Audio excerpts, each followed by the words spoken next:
De quoi ne vous lasserez-vous jamais? Pour commencer, je la trouve bizarre cette question, dans le sens où il ne faut jamais dire jamais. De plus, la question posée au futur va me demander ma boule de cristal pour répondre. De quoi je ne me lasserai jamais? Comment je peux savoir ce qui me plaira toujours, puisque rien n'est permanent, pour toujours, absolu? Comment je peux savoir ce qui me plaira encore demain? Alors comment savoir ce qui ne me lassera pas demain, voire jamais?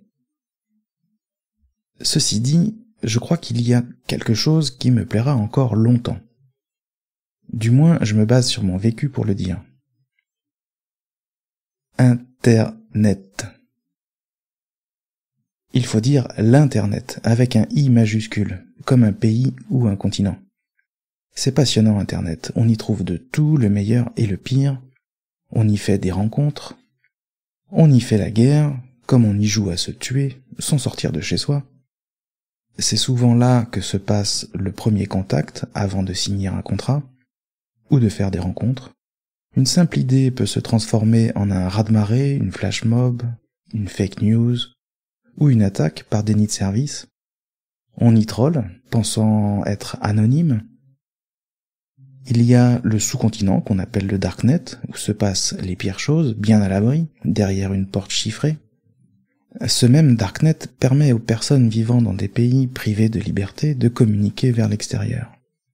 On y trouve toutes les communautés, toutes les sociétés, toutes les mouvances. Cet univers qu'est Internet est à la fois proche et impalpable. On y est plongé avec un seul écran allumé. On s'en extrait d'un simple détour du regard. Autour de nous, plus il y a de choses numérisées, plus il y a de choses possibles sur ce réseau. Aujourd'hui, dans ce monde qui se numérise, Internet est devenu passionnant. Ce qui me plaît, moi, c'est qu'Internet permet aux gens de communiquer. Il n'y a pas que les réseaux sociaux, ça prend un tas de formes. Il y a les mondes persistants, qu'on appelle aussi les jeux massivement multijoueurs. Il y a les Discord, les Mumble pour se parler. À l'écrit, il y a les blogs, les chats, le mail, les forums, les wikis, le Usenet, les sites FTP, les moteurs de recherche, le streaming audio ou vidéo, et bien sûr le podcast. Anecdote perso, j'ai découvert Internet peu de temps après m'être intéressé au radio-amateurisme.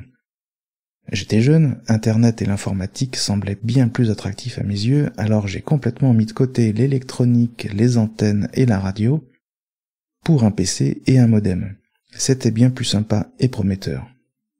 Et bien plus récemment, en découvrant le podcast, j'ai eu l'impression de boucler une grande boucle entre la Citizen Band et le podcast. Mais le podcast, c'est une autre histoire. Ce qui me plaît vraiment avec Internet, c'est de mettre en place des outils qui permettent aux gens de communiquer. D'ailleurs, j'en ai fait mon métier. Autre anecdote, à mon premier entretien d'embauche, sans expérience, j'ai dit au recruteur qu'un ordi qui n'était pas connecté au net ne servait à rien. J'ai été pris. C'est désuet aujourd'hui de parler d'un ordinateur qui ne serait pas connecté au net, mais à l'époque c'était compliqué d'accéder au net depuis toutes les machines. Au boulot, cette interconnexion entre les utilisateurs, oui c'est comme ça qu'on appelle les gens au boulot, des utilisateurs, cette interconnexion prend des formes plus austères que ce que j'ai cité. Quand je reçois un cahier des charges pour construire un logiciel, je le regarde toujours avec l'angle des personnes qui vont pouvoir se transmettre des données, des infos, peu importe la forme que ça prend. À ce moment-là, le code informatique n'est qu'un outil, un moyen. L'important, c'est l'Internet et ce qu'il permet aux gens d'y faire.